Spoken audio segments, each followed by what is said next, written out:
Hello friends, welcome to my channel. আজকের আমি আবার একটা নতুন নোটিফিকেশান নিয়ে হাজির হয়েছি। আজকের নোটিফিকেশানের বিষয় হচ্ছে সুপ্রিম কোর্টের তরফ থেকে, সুপ্রিম কোর্ট অফ ইন্ডিয়া অর্থাৎ ভারতবর্ষের যে সুপ্রিম কোর্ট আছে সেই সুপ্রিম কোর্টে অ্যাসিস্ট্যান্ট, জুনিয়র কোর্ট অ্যাসিস্ট্যান্টের বিজ্ঞপ্তি। এখানে বিজ্ঞপ্তিটি বেরিয়েছে ফেব্রুয়ারির 4 তারিখে হচ্ছে বিজ্ঞপ্তিটি বেরিয়েছে। কোন পদে রিক্রুট হবে? Junior court assistant. এখানে কি আছে? Junior court assistant. এখানে দেখো আছে জুনিয়র কোর্ট অ্যাসিস্ট্যান্টের পদে হচ্ছে নিয়োগ করা হবে। কত তারিখের মধ্যে ফর্ম ফিল আপ করতে হবে?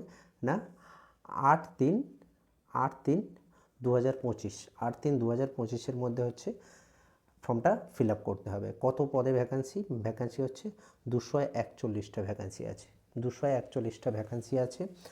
এবং এখানে স্যালারি হচ্ছে বেসিক পে আছে হচ্ছে 35,400, 35,400 হচ্ছে বেসিক পে।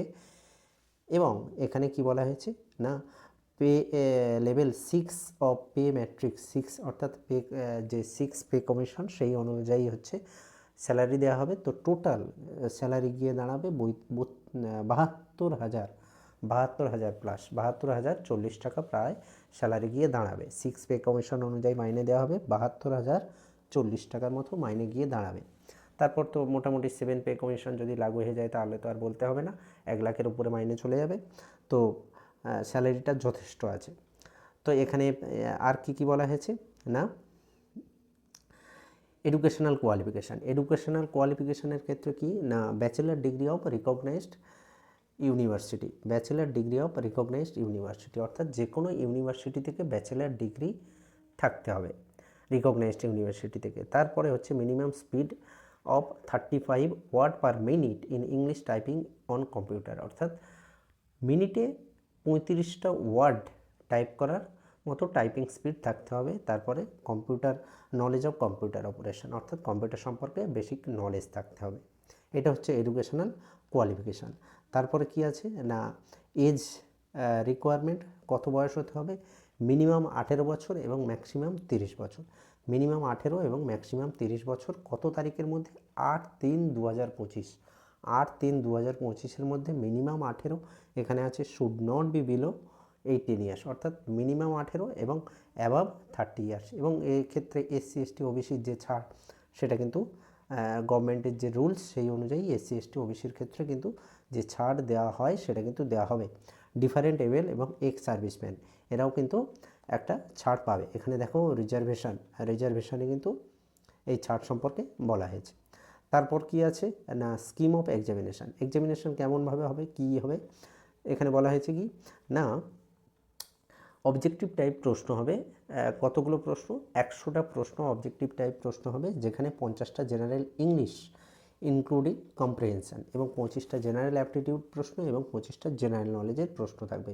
পরীক্ষা হবে 2 ঘন্টার একটা পরীক্ষা হবে। তারপরে দ্বিতীয় যেটা সেটা হলো objective type computer knowledge test, 25টা প্রশ্ন থাকবে। তারপরে হচ্ছে টাইপিং, সেখানে কি বলা হয়েছে 35টা ওয়ার্ড পার মিনিট, 35টা ওয়ার্ড পার মিনিটে টাইপ করতে হবে, ইংলিশ টাইপিং স্পিড থাকতে হবে। এবং সেক্ষেত্রে 30% of total word to be typed, mistake allow up to 3%, 30 নয় 3%, অর্থাৎ এই যে 35টা ওয়ার্ড তোমরা টাইপ করবে সেখানে 3% মিস্টেক অ্যালাউ করা হবে। এর বেশি মিস্টেক হলে কিন্তু টাইপিংয়ে কেটে যাবে।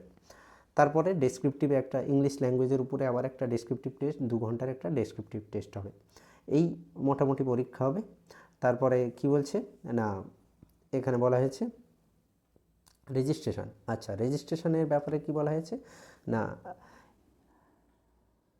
যারা SC ST OBC জেনারেল, এখানে বলা হয়েছে যে জেনারেল এবং OBC ক্যান্ডিডেটদের জন্য এখানে কত না 1000 টাকা হচ্ছে ফিজ। জেনারেল এবং OBC ক্যান্ডিডেটদের জন্য হচ্ছে 1000 টাকা এবং SC ST এবং এক্স সার্ভিসম্যান ডিফারেন্ট এবেল এদের জন্য হচ্ছে 250 টাকা, 250 টাকা দিয়ে কিন্তু ফর্ম ফিল আপ করতে হবে। তো ডেটটা কি না 5/2/2025 থেকে হচ্ছে এর অ্যাপ্লিকেশন শুরু হয়েছে, অর্থাৎ অ্যাপ্লিকেশন শুরু হয়ে গেছে। লাস্ট ডেট হচ্ছে 8/3/2025, 8/3/2025 মধ্যে কিন্তু এর ফর্ম ফিল আপ চলবে। তো যাদের এই কোয়ালিফিকেশান আছে এবং যাদের টাইপিং স্পিড যথেষ্ট ভালো তারা কিন্তু এই পদে এলিজেবল, অর্থাৎ গ্র্যাজুয়েশন থাকতে হবে এবং টাইপিং স্পিড হচ্ছে মিনিটে 35টা ওয়ার্ড টাইপ করতে হবে। তো এই এলিজিবিলিটি যাদের আছে তারা ফর্ম ফিল আপ করতে পারো। ভ্যাকান্সিটা কিন্তু খুবই ভালো ভ্যাকান্সি এবং স্যালারিটা কিন্তু যথেষ্ট ভালো। তো এই চাকরি সংক্রান্ত আরও বিভিন্ন নোটিফিকেশান আমার চ্যানেলে দেওয়া হয়ে থাকে। যদি এরকম চাকরি সংক্রান্ত আরও নোটিফিকেশান পেতে চাও তাহলে চ্যানেলটিকে সাবস্ক্রাইব করে রাখতে পারো। ধন্যবাদ।